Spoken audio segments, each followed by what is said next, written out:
Abu Ubaid al-Bakri, seorang tokoh geografer terkenal dan ahli botani atau ilmuwan yang memperdalam tumbuh-tumbuhan yang berasal dari Andalusia, Spanyol.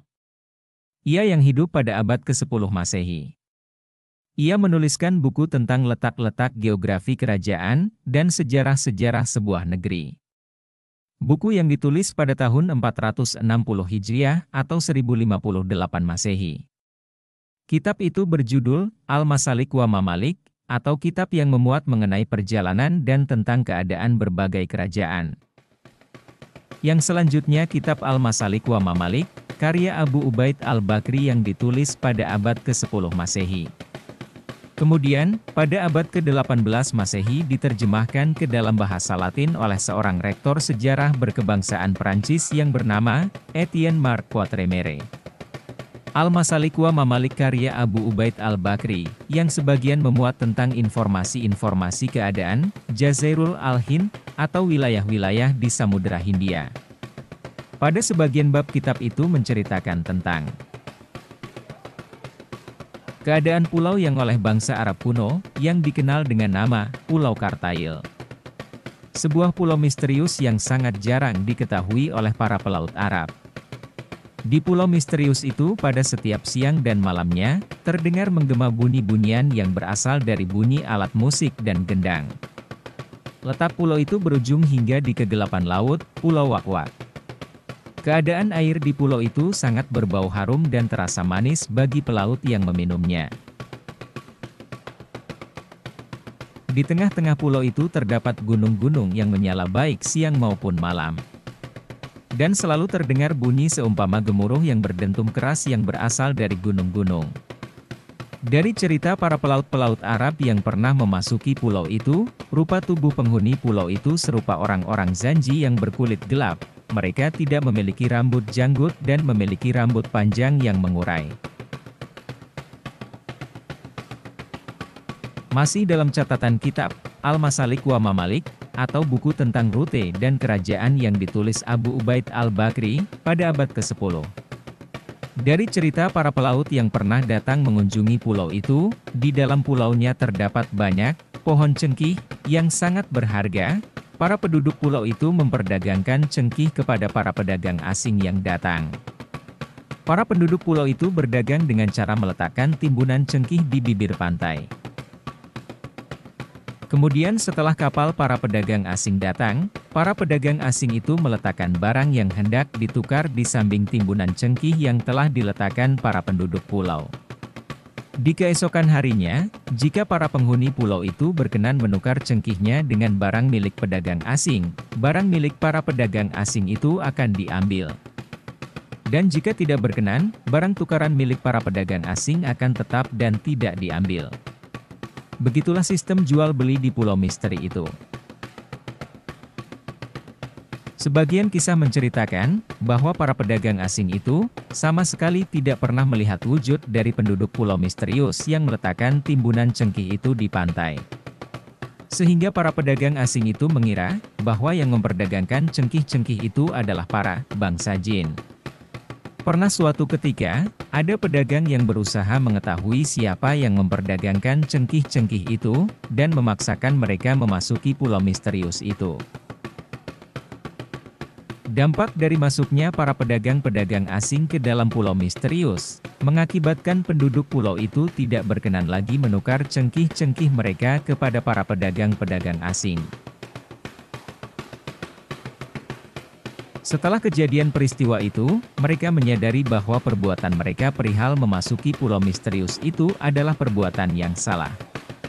Setelah beberapa tahun berlalu, barulah urusan jual beli para pedagang asing dengan penduduk pulau misterius itu berjalan seperti biasa, dan mengenai pohon cengkih yang sangat berharga di zaman itu maupun perihal mengenai penduduknya tetap menjadi sebuah misteri. Mengenai pohon cengkih dan penduduknya yang misterius. Merujuk pada keterangan jurnal World History Encyclopedia, pada laman China and the Trade in Cloves, bahwa komoditas cengkih telah disebutkan dalam literatur kuno Tiongkok pada periode dinasti Han pada abad ketiga sebelum Masehi. Para raja-raja Cina telah memakai cengkih yang digunakan sebagai bahan penyegar nafas bagi para pejabat istana. Cengkih dikenal dengan nama Haiso Hiang atau lidah burung.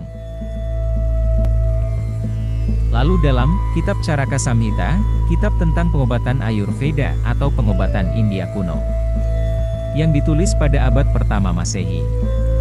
Penduduk India telah mengenal cengkih sebagai tanaman ajaib sebagai bahan obat-obatan yang dipercaya dapat mengobati gangguan usus, muntah-muntah dan penyakit kolera.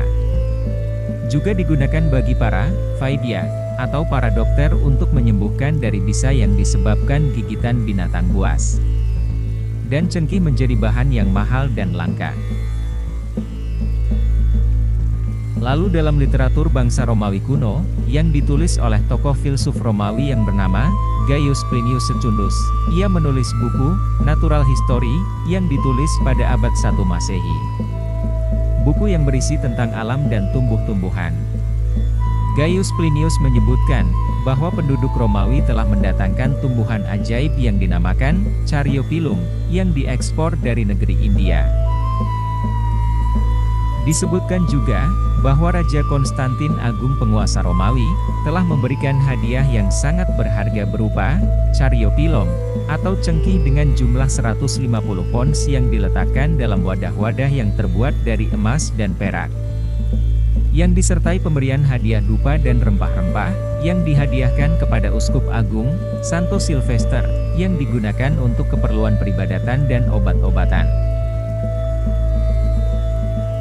Kemudian pada abad ke-10 Masehi, penggunaan cengkih menjadi tren dan menjadi komoditas yang mahal dan sangat berharga di kalangan bangsa Arab di era Kesultanan Abbasiyah di Irak.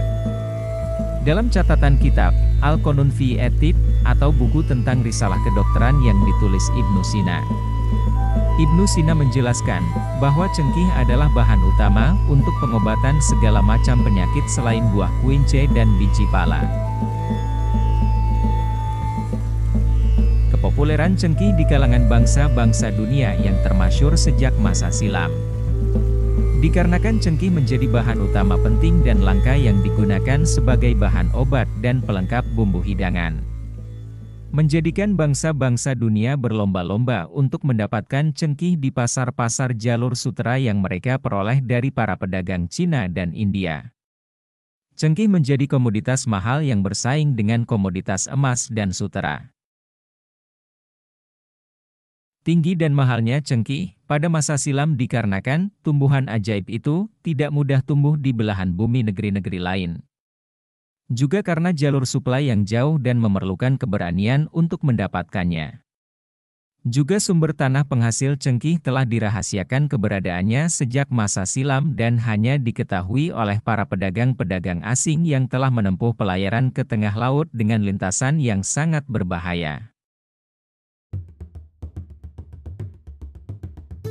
Hingga sampai pada permulaan abad ke-15 Masehi, ketika orang-orang Eropa mulai mengembangkan ekspedisi pelayaran laut dan mulai berani berlayar ke negeri-negeri lautan.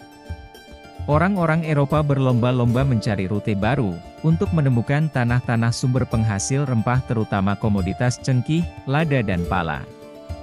Orang-orang Eropa yang bangkit dari abad ke-8 dan memulai ekspedisi perdagangan yang diiringi dengan penaklukan di negeri-negeri bagian timur. Orang-orang Eropa yang menyadari bahwa komoditas rempah yang sangat mahal dan berharga, yang selama berabad-abad silam mereka dapatkan dari para pedagang Arab, Cina dan India dari pasar-pasar jalur sutera. Mereka mulai menemukan bahwa komoditas rempah yang bernilai tinggi berasal dari negeri-negeri di tanah Samudera Hindia. Pada tahun 1511 Masehi, ketika orang-orang Portugis telah berlayar mencapai Selat Malaka, dan berhasil menguasai Malaka yang ketika itu Malaka menjadi pusat jaringan pertemuan perdagangan dunia. Orang-orang Eropa perlahan mulai menelusuri pulau-pulau penghasil sumber rempah dunia. Hingga pada tahun-tahun berikutnya ketika orang-orang Eropa berhasil mendarat di kepulauan yang disebut dengan nama Molucas atau Maluku. Mata penduduk dunia mulai mengetahui bahwa bunga cengkih yang telah mereka kenal selama berabad-abad silam sebagai tanaman ajaib dan berharga sangat tinggi. Penduduk dunia mulai mengetahui bahwa rumah sejati dari bunga ajaib cengkih berasal dari tanah dari kepulauan misterius yang keberadaan pulaunya dirahasiakan. Sekarang dikenal dengan nama Tanah Kepulauan, Maluku, sebagai rumah sejati sebagai tanah penghasil tumbuhan ajaib.